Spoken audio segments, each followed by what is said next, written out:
In today's video, I'm going to teach you how to search trash and spam in Gmail using search operators. If you've ever lost an email and suspect it's hiding in trash or spam, Gmail's search operators make it quick to find.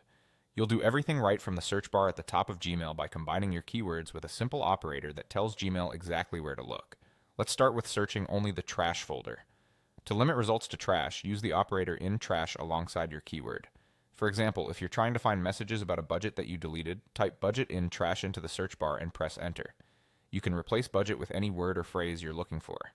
If you need an exact phrase, put quotes around it, like budget proposal in trash, to narrow things down even further.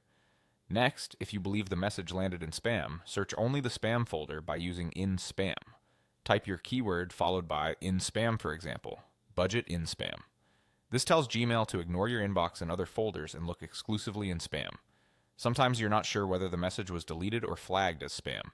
In that case, you can search both trash and spam at the same time using a logical OR between the two locations.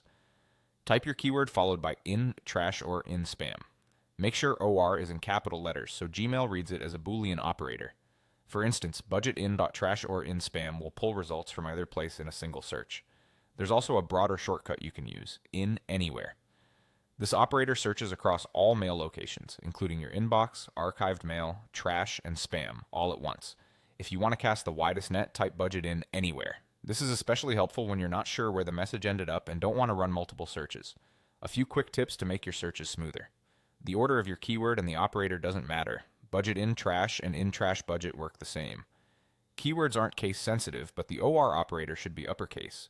And if you still can't find the message, remember that Gmail automatically deletes items in trash and spam after about 30 days, so older items won't appear. To recap, use in trash to search only trash, in spam to search only spam, in trash or in spam to check both at once, or in anywhere to search everywhere, including spam and trash. Try these right in the Gmail search bar to pinpoint exactly what you need in seconds.